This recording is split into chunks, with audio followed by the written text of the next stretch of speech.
Okay, good morning, good afternoon, good evening, wherever you're tuning in from today, and welcome to the Public Practice Accountants Club on Clubhouse, where public practitioner, thought leaders, industry specialists, and accountants just like you discuss hot topics in public practice and how they go about navigating the public practice landscape all around the world. So, fundamentally, public practice has the same principles, dynamics, and challenges no matter where we are in the world. We might have some different tax seasons, busy periods, and legislation, but at the core, they're very much the same. So, our room this morning is should you niche down or be a generalist? Well, that's going to be an interesting topic. So, let me introduce myself. I don't think I quite know everybody in the Clubhouse stratosphere this morning. So, my name is Lynda Steffens. I am an accountant and author and an introvert, and I've been hanging around accounting for just over 30 years now. And during that time, I've owned a couple of accounting practices myself. I've managed a reasonably large firm, and now I teach accountants who are already doing advisory work in how to turn that into a consistent and ongoing income stream for their businesses. So that's where I hang around these days and absolutely love doing that. And of course, my amazing co-host is with me again this morning, Kylie Baxter. Good morning. Hi, Lynda. Good morning, everyone. I can see a few people in the room that I'm familiar with, but I'll do a quick introduction anyway. So, yes, I'm Kylie Baxter. I own a public practice accounting firm on the Gold Coast. And this is going to be an interesting topic because it's something that I've considered many times over my long career. And also, it's something I get asked about a lot in interviews since I've been recruiting a fair bit in the last 6 months. So we'll have to address that because I think it's becoming more and more popular. But is it something that staff want? Who knows? Well, I'll be keen to hear all about that. That sounds interesting.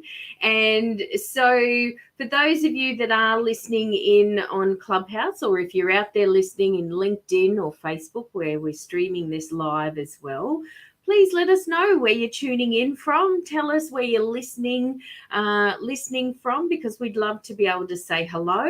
If you've got any comments for us, we can see those. So please pop them up as we try to make this as engaging as possible. And your feedback certainly helps us to do that. So say hello, everybody. And just a reminder that this is a CPA discussion group, so you can get your CPE and CPD points for listening in. And also our conversations are always positive, supportive, and collaborative as we come together in support of our amazing industry, no matter where we are in the world. Okay. So should you niche down or be a generalist? Well, you've probably heard the saying, speak to everyone and you'll reach no one. But how true is that really? Do you need to specialise in a particular service, an industry, or both to succeed? Or will you grow faster and help more clients by being a generalist? Well, that's what we want to talk about this morning. Why should you niche? Why can't we help everyone? Can we help everyone? We're going to take a deep dive and explore what niching actually is for accountants. And interestingly enough, Kylie, you just said that you had thought about this a number of times over the years. Yeah, of course. I think that I really like to pride myself, and one of the things that I really enjoy is being super productive and efficient.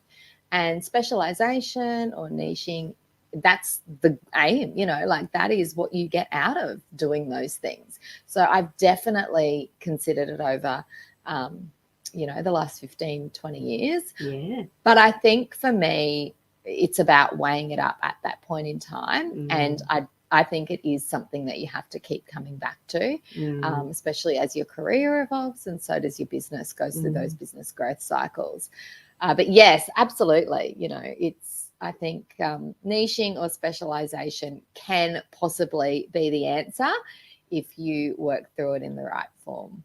Yeah, so I think, a place to start certainly is that, well, what is niching to start with? I mean, most of us would know what that is, but a niche market is a subset of a larger market that can be defined by, let's say, a unique need. They identify with each other, or a preference that actually distinguishes it away from the general market. So that's what Google says about what niching is, anyway. Always having a look around for interesting ways to explain things. So of course, when we talk about niching, our minds naturally go to an industry or an occupation. Do I specialize in medical? Do I specialize in, trades, construction, property development? That's exactly right. Agriculture. Yeah, agriculture, another great one. Client types, high net worth individual. I've seen some people specialize or talk about specializing in life events, divorce being one in particular. Services, is it business improvement or advisory? What do we do? But first, I just wanted to chat a little bit, because I think this goes hand in hand with this image problem that we've talked about before with accountants. So, we've talked about this before, in that the moment we say accountants, or we introduce ourselves as accountants, or out in the general public, even in the general business public, most people think we just do tax returns, don't they? Yeah, tax returns and spreadsheets I traditionally get, isn't it boring? And what do you do after, here in Australia, our individuals that are not aligned with tax agents should be lodged by October 31st. So what do you do after October? I've had that many, many times in my career. What are you doing? Aren't they all finished? No, that's when the work starts. Yeah. Yes. Yeah, definitely. I've talked a lot about us having an image problem. The perception is just not aligned with reality. Yeah. So do you think then that niching might be able to help us in this respect? Yeah, definitely. I think, it's that age-old thing. Well, what do you do? And, like I've joked before, you tell people that you're an accountant or you own an accounting firm, and it's like crickets.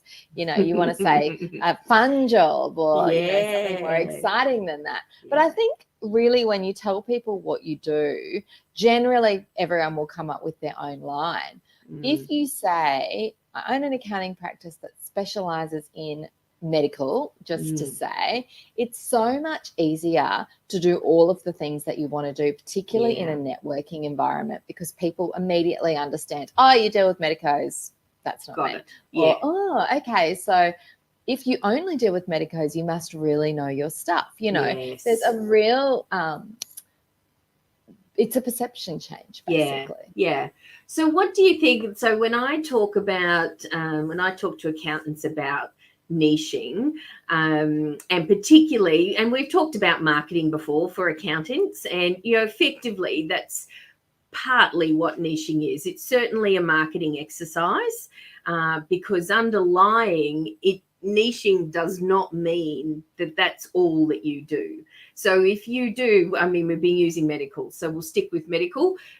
If you niche in medical and you become the doctor's choice of accountant, or whatever that is, or specialist, or whatever you do, that does not mean you can't help tradespeople, does it? It doesn't.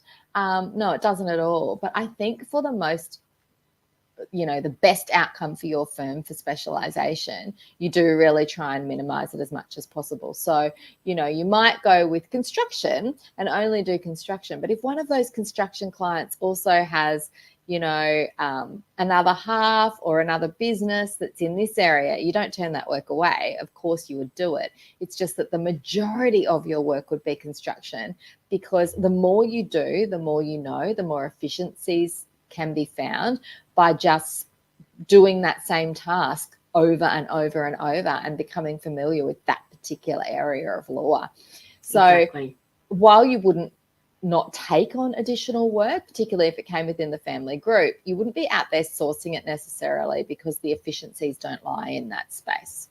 Yeah, exactly. But I think that again, when I go out and I talk to accountants about this, they say, but we can help everybody. If I ask them what their target market is, who do you help? Well, everybody. So that goes back to that opening comment that, you know, you try to speak to everybody and nobody hears. So I think there's something in that, and just breaking down our understanding of what niching is and how it works. So that's the first thing, is that you can certainly specialize in an area, does not mean that you can't help other people. So will you miss out on work? So accountants talk to me about then, but won't we miss out on work, Lynda? I don't think that's the case at all. I think you can absolutely, like you were just saying, Kylie, be 100% efficient in the work that you're holding yourself out to be as a specialist in. And but it's up to you whether you do other work or not, or accept that other work. So I don't think it means that you miss out on any work. Have you thought about that in the past? No, missing out on work would certainly not be one of my concerns. You know, if I was to specialize as a just, you know, transparent, we don't specialize. And I'll explain why, you know, later in the conversation. But no, if I was to go down that path, missing out on work would not be an issue. There is so much work for all accountants at the moment. You just have to go out there and get it. So I think if you specialised, possibly it would even go the other way. There'd be even more work. Yeah, I agree. And the reason that I say that is because the public, the general public, the people, you know, the people in that industry that you're going for would then have a true understanding that that's what you do. Whereas when you are a generalist, I suppose, or, you know, not a specialist, people really have to ask that question, well, can you help me? Do you have other clients like me? That are like me, yes. And funnily enough, that's what they want to know, but clients rarely ask that question. No, but they want to see that, or they may be attracted to you. And if we think about it, traditionally, let's say that the majority of our work or our new clients have come from referral-based, you know, new work. People saying, you should come to my accountant. I love them. They're great. They've helped me with this. They could probably help you. So that's honing in on to that point that you just said there. They want to know that you can help somebody like them. Can you help somebody like them? So that talks back to how you position yourself in the market again, and what you're saying to your prospective clients, or what you're putting out there. I also get accountants say, but Lynda, I don't want people to think that I can't help them.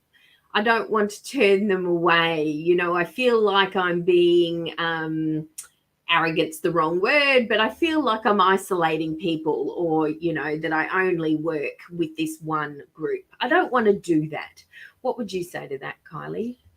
I would say that you really need to sit down and explore the benefits of niching and decide if it's for you or not. It is not for everyone. You know, if you're someone that wants to help everyone, it's possibly not for you, because to get niching right, you really need to be quite strategic and specific about it. Yes. Otherwise, the benefits don't come, and what's the point? You know, there's so many benefits to niching, like the efficiency. There's a smaller learning curve.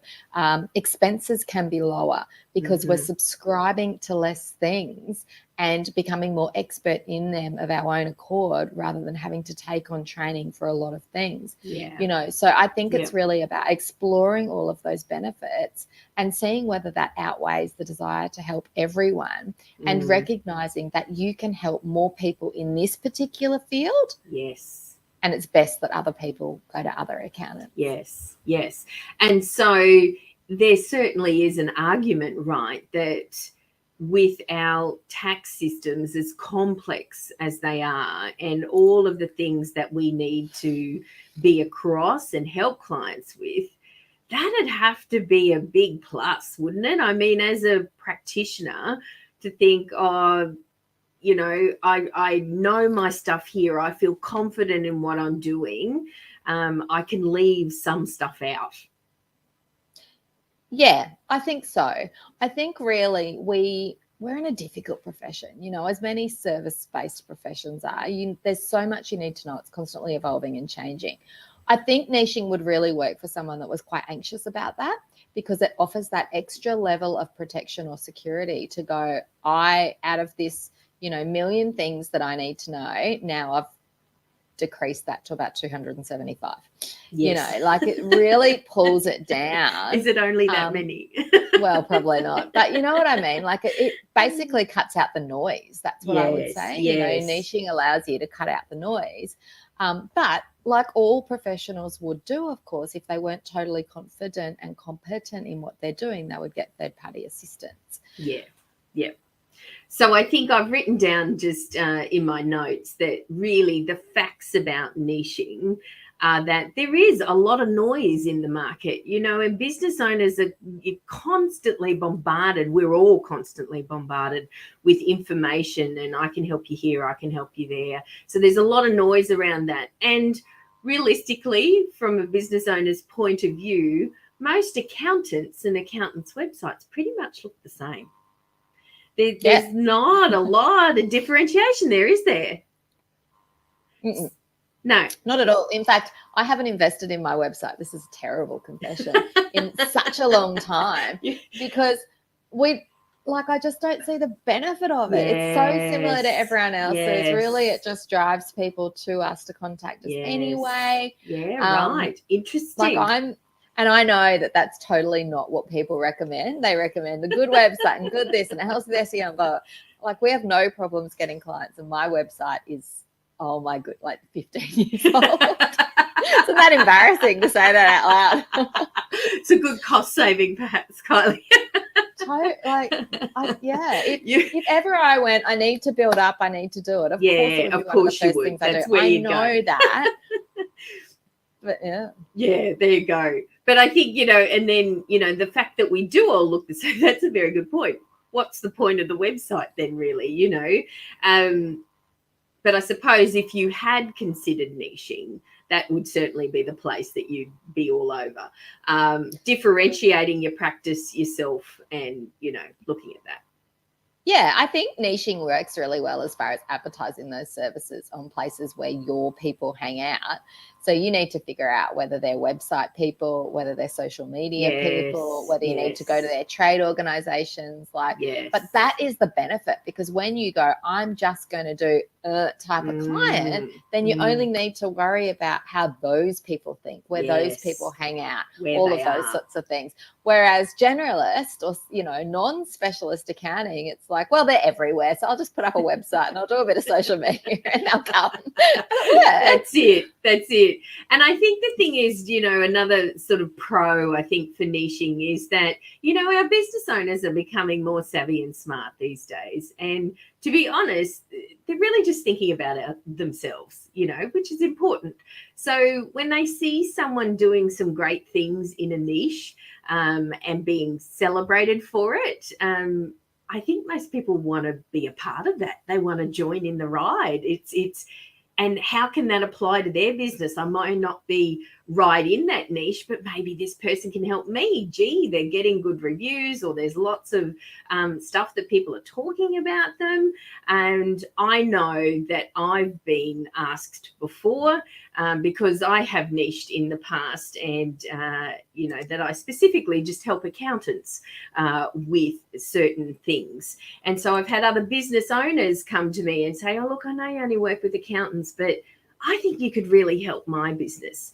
And then you end up in a discovery discussion with them about how you might be able to help them. So I initially was concerned about niching for all those reasons. Oh, gosh, I need the work. I need the money. I don't want to say no to anyone. I don't want to leave anybody out.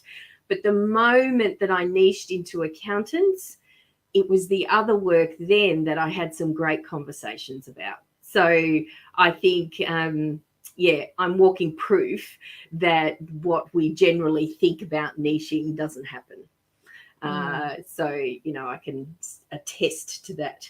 That's so interesting. Like I've never ever thought that people would think, oh, if I niche, then there'll be a lack of opportunity or a lack of income stream or whatever the story is. Like that, truly for me, that's never crossed my mind. So I really think that we need to if you are thinking of niching and that is one of your concerns, it's about doing your homework. You know, where do these clients live? Where do they hang out? What interests them? What are their key issues? And then working to be solutions driven in that area. And that's how the clients come. Yeah, absolutely. And so why then, you know, we've talked already about a number of reasons of why you would possibly want a niche. Kylie, what was some of you've considered this a couple of times, you said. So what was leading up to that you thought, oh, maybe I should niche? So for me, I'm really down that efficiency path. Yeah, you know, okay. like I sort of thought, wow, you know, particularly in the last few years, there's so many subscriptions, so much professional development, so much blah, blah, blah, that I think, well, how much better would it be for us as a firm and for our clients and our potential clients if we went, we're only going to do this work. Okay. And if we just do this work, then we can get really fast, really efficient, which is a win-win for us and a win-win for the client because they get better, you know, stuff in a quicker time frame. Yeah. And it also means that we can probably do more advisory because we're going to cut back on some of the compliance work in those other industries. Yes. So there was a lot of things for me in that space. I also see that niching has some amazing advantages, like, you know, to the general public who think accountants do tax returns and spreadsheets, there's definitely a higher perception of authority. Yes. You know, they think, oh, you are, and it's not necessarily true, but it's probably right. They think if you're a niche in construction, then you would know more about what I need than this person that does all of the businesses because they need to be across everything. Yes. So there's a high perception of authority, which leads to higher, I hate this word, but conversions. Yes. You know, like as far as if a client approaches you, do they come on as a client or not? Who knows? It also means that from a firm, there's more efficiency in that space too. You're not knocking away work or saying no to clients that you don't want to work with because pretty much everyone that comes is your target market because you've only got one market. Yes, that's everyone. It's everyone in that dirt that does this. Yes. So, you know, really conversions go two ways. We say no and we say yes. Client says no, client says yes, depending on the relationship and the services that they need. If you're clearly saying, I only do this sort of industry and we offer all of the services for that industry or not, then pretty much, you know, if that client comes along in that industry, you're going to be the accountant for them. Yeah. And I think what you were just saying there, I'm just going to put my marketing hat on for a moment, and you talked about that conversion word. And I think when you're niching and when you're actually talking about it and you're promoting yourself as you know, being able to specialize in a particular thing, I think that your clients are coming to you more informed. You know, they're not getting quite so lost in what do I need, what am I looking for, whereas the niche helps them go, oh, you're construction, I'm construction, I should at least talk to you. So I think that's, you know, certainly a benefit because there's so much noise. There's a lot of accountants around, and you're right, Kylie, just because you niche doesn't mean that someone who's a generalist doesn't know as much as you or even more than you. But it's the perception in the market, and that's what we've got to get past. That's the marketing side of this. It's the perception in the market and how we present ourselves to our prospective client bases that are out there. So I think that's a big part of it. Yeah, I think so too. You know, I think just to offer a different perspective, one of the reasons that I have not gone down this path is because I worry that clients, and I know from my own client base, clients worry about their competition and using the same professional advisor. Oh, now that's a good point. Yes. Yeah. So I've got clients nationwide, you know, and one of the reasons that people will use us, you know, as opposed to someone locally is because they want that level of ananimity. Australia is full of lots of small towns, you know. Brisbane's our closest, apparently Gold Coast is regional, as you've heard me talk about before. Brisbane's our closest city. No, I don't. Brisbane's our closest city. And that happens in Brisbane. People that have businesses in Brisbane won't want to use a Brisbane accountant because everyone knows everyone. And it does happen. So that is one of the things that I have considered when I've been weighing up the pros and cons of specialisation. You know, what would clients think? Is it actually a benefit for clients? And for some of them, absolutely. And others, no, not so much. It would be a deterrent, actually. Well, something I you know, if I think about that in the work that I do, because clearly I work with accountants all of the time, and different firms all of the time, and I see collaborative benefit in that. You know, that when I'm talking with others, and that it's not sharing, you know, IP or anything like that, but here's what I've seen happen. You know, I wonder if you take that on and make that your own, or what that looks like. So I think there's pros and cons to both of that, you know, and particularly as an advisor, you must be extremely careful on how you do that. Yeah, 100%. Because I don't specialise, and I have had this year someone come to me and say, look, we're this, do you act for anyone in a 50-kilometre radius that does this sort of work? And generally it's people that have got problems with other sorts of businesses in their field, you know. Yes, no. So like, I think that would be definitely something to consider, depending on the industry you're in. Some industries are really chill, no one cares, they're happy to work together. Other ones are pretty cutthroat, to be honest. And fair enough. I'm very upfront and transparent about that stuff, you know, not with sharing who my clients are, but being really honest when people ask me specific questions. No, well, I think that's good. You've got to be honest, open, authentic, you know, right from the get-go. Otherwise, no one's really going to trust or, you know, be attracted to you anyway. All right. So we've talked about pros and cons of niching. Actually, there's one more. Let's talk about the staffing and the recruiting. And, you know, obviously all of our eyes and attention are on how do we find staff, how do we keep them once we've got them. We don't want to let them go anywhere, we don't want them poached or anything like that. But can niching play a part in that? Yes.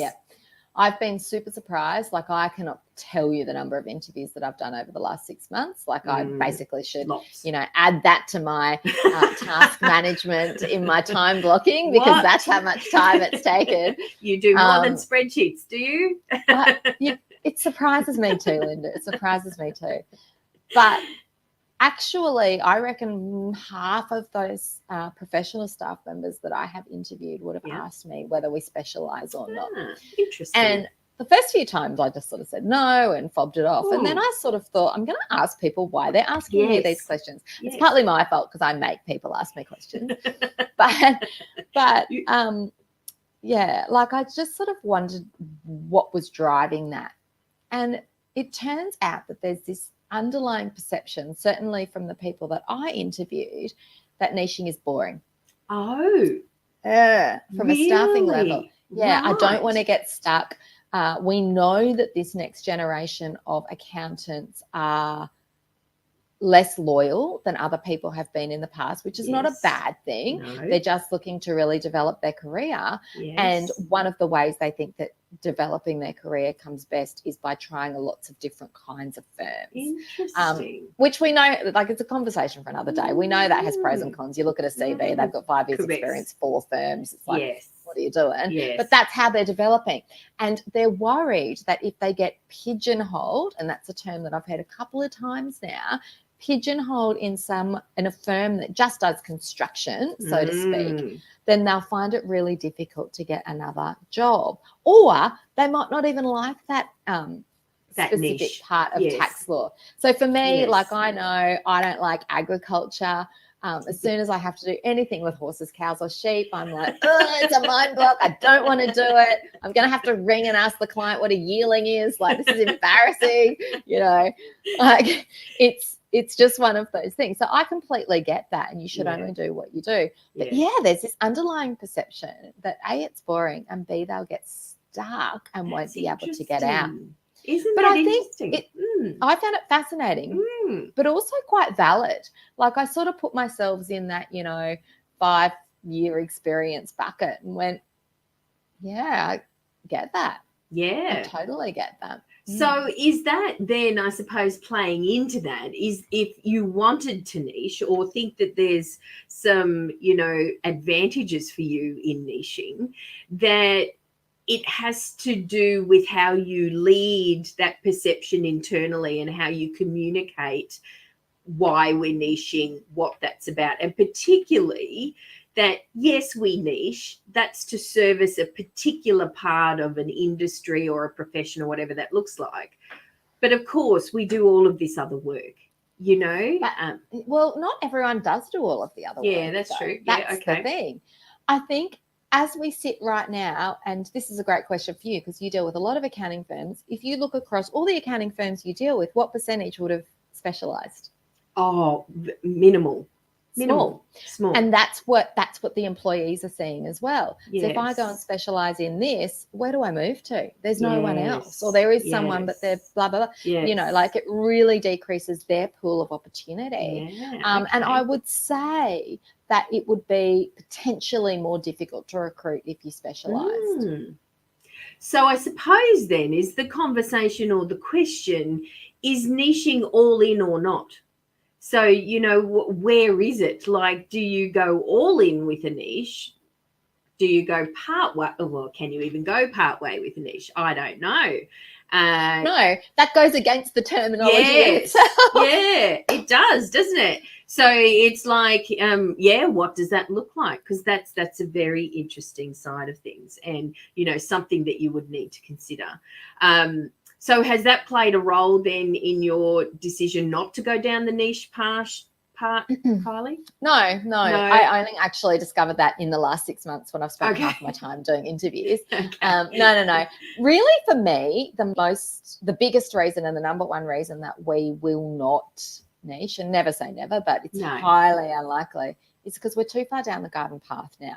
Yeah. I've been running this business in this location for 16, 17 years. And our client base is large and we do a lot of work, and it's of varying industries. And that's because I really enjoy dealing with different kinds of groups, even in the advisory space. Yes. I love it. Like if I only gave advice to construction clients, I'd get pretty bored for me myself. So I know that I have built a very varied sort of client base, and for us now to go, okay, we're just going to specialize in medical as an example, it just doesn't appeal to my heart. That's the first thing. And I actually love what I do and I don't want to kill it.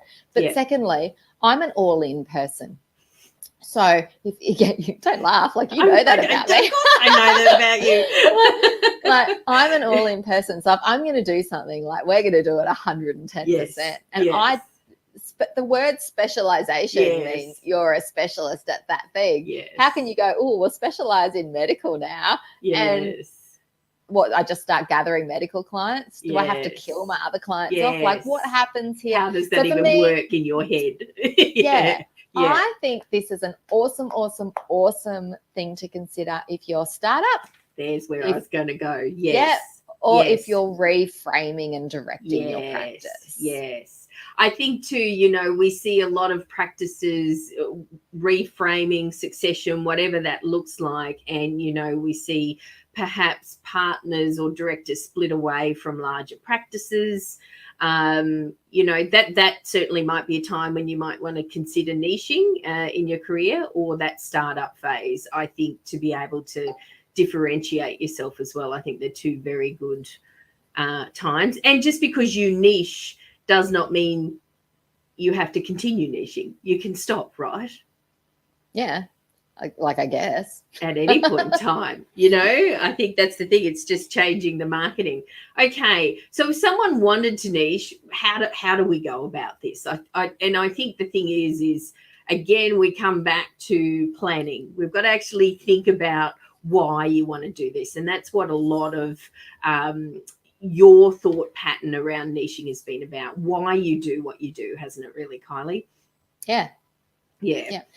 So if you want a niche, I think you really need to think about where your own personal skill set lies, where that of your staff members, if you've got any, lies, where your drive is, what you actually like doing, because sometimes our skill set and what we like doing does not align. In fact, I reckon a lot of the time that happens. And then you need to skill up in those areas, which is fine because you love it.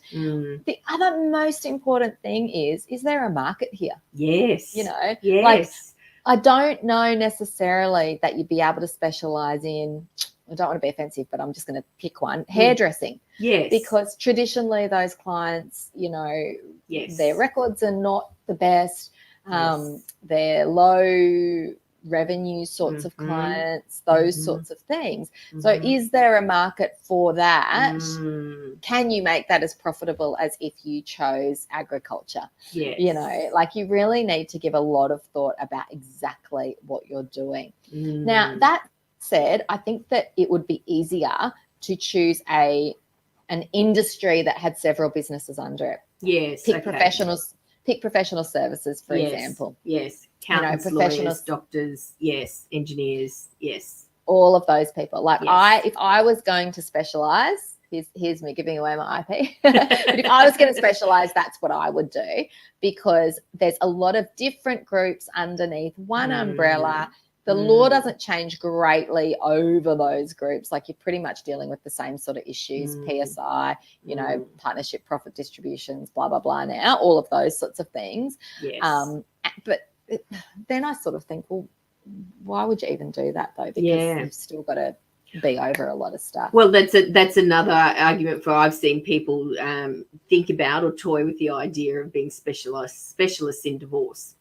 So similar thing, you know, it could be any business. The core part of the law or what you need to do with regard to the event is the divorce side of things. But then there could be a myriad of different businesses that come to you because then as a result of that. So is there a market there? So do some market research. Have a look at we're numbers people. Put some numbers together. If these businesses are not particularly profitable, that's probably not a great spot to start niching. But that said, sometimes you can really make that sort of business profitable by setting clear processes, you know, and showing them your expertise. So as an example, another niche industry that I've sort of looked at is micro businesses. Yes. So you'd still be across a range of businesses, but most of those people are in, you know, startup phase or sort of low level, mid business cycle phase. And how can you, A, provide value and service to them, and B, do it in an efficient and, you know, profitable manner for your business? There's definitely solutions in there, particularly if you only service those sort of clients and you just have a set, you know, regime and you roll it out over and over and over again. It's win-win. So I think then that, you know, I suppose even niching, if we talked about it, you know, we've seen accounting firms that just look after Xero clients or just look after MYOB clients or a particular accounting software. So that in itself is a niche, you know. Yeah, I don't know if it's one of those things that clients care about that much, but it is. To our mind it is. But I think the point I want to try and make there is that when you're talking about that efficiency side of things, then you have to be really, if that's the core part of what you're trying to achieve from niching, then you have to stick to your guns. You have to be absolutely resolute in that, no, we accept this, we do this because we know that we can make cafes and hospitality businesses, the accounting or compliance side of that, very efficient if it's done this way, or you use this thing, or this is how we deal with you. You must come in every month, or you must come in every quarter, whatever that looks like. So I think then if you're not ready or willing to stick to your guns, be actually resolute about what your process is, then it's probably going to come undone at some point in time. I agree. I think that it really takes someone that is in complete control of their business and willing to dictate to clients, which is a horrible way to say it. Yes. But that's what you need to do. You need to say, here's our rules. Yes. You know, this is what we will do. This is what we won't do. This is the terms of your engagement, and this is what you need to do. And if you don't do that, we can't do our bit. Exactly. Look, I think it's not implied. No. And I think, you know, firstly, you have to be a clear communicator to be able to do that. And secondly, you've got to be willing to exercise that no muscle, you know, because then often, if I think about a lot of accountants that I deal with, they find that a little bit difficult to do, because we want to help everybody. We can help everyone, right? And so it's not leaving anybody out. But that's something to consider if efficiency is something you are looking for as a pro to niching. All right. What else do we need to talk about here, Kylie? Are we almost done? I think we're probably almost done. We haven't really given an opinion on whether it's a good, you know, whether we do it or not. I think for me, it shows, like, I actually think there's definite benefits in niching. And, you know, if I was to start my business again, or if it was just me, it's probably something that I would do, but using an umbrella sort of industry rather than specific target market. Yes. But I think if you're down the road like we are and your revenues, you know, you've solid, got staff strong, and you've got a really good client base. I don't think that the benefits would outweigh the negatives to try and restructure your practice at this stage without doing something drastic like breaking off part of the business and off you go. From my point of view, I definitely think there is value in niching, but it needs to be at a point in time or for a specific reason in your practice or your career in what you're looking at. I love the idea of a startup niching to, you know, to get some clients underneath you and that happening, the restructure of a practice if you happen to be leaving a practice or something like that. Or the other one would be if practices are considering bringing in a new partner or, you know, something like that, and they're looking for some reasonably fast growth. I think niching can absolutely play a part in growth. And, you know, that there may be a new partner or one partner or somebody that specialises in this particular area and they head up that division. So I think there's definitely benefits, but you have to investigate why you want to do this in the first place and what's the outcomes that you're really wanting to achieve. Yeah, and I think the outcomes are so clear, you know, it's staying in your lane, knowing your market, and I think you can be more profitable and add more value to clients in that specific industry. Agree. Excellent. All right. Good chat as always. I hope everybody enjoyed that this morning. And look, if you've got any comments for us, what do you think about niching? We'd love to know what you think as well, because, you know, it just takes all of us talking about things collaboratively. So that's hard to say this time of the morning. To be able to take our industry where it needs to go, you know, and into the future. So that's why, you know, really Kylie and I do these chats and we love chatting about it. Ultimately, it's to help accountants move into the future or navigate the future. So that's why we do what we do. But next week, of course, we're back again, Wednesday, 12th of October at 7 a.m. We're going to be talking about cybersecurity. Oh my gosh, you don't want to miss this one. Big news right now. And just a complete stroke of luck that someone decided to go and, you know, attack Optus. So cybersecurity, how to de-risk now. And we actually have an expert coming in to help us with that. Fellow CPA member Graham Chi, who heads up B Cyber is his business, where they actually help clients with cybersecurity. But our chat's going to be all about what you can do for your business to de-risk. And I think it's an area that a lot of us have just wanted to push to the side and not deal with. And that's something you cannot do now. If anyone has any questions that they'd like specifically or even anonymously answered, please hop on over to LinkedIn and just send Lynda or I a message and we'll definitely flag that. I think having a specialist for that topic is excellent because it's one of those things that, you know, for me, I think we're doing the best I can. Happy to be a case study next week.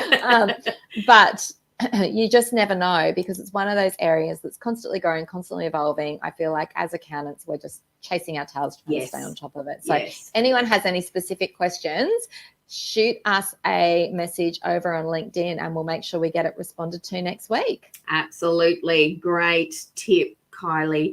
All right. Well, everybody, I hope you have a wonderful day and a great week, and we'll talk to you next Wednesday. As always, Kylie Baxter, it's a pleasure. Thank you so much for your time this morning, and I hope you have a good week too. Thanks so much. Take care. Bye. Bye, everyone.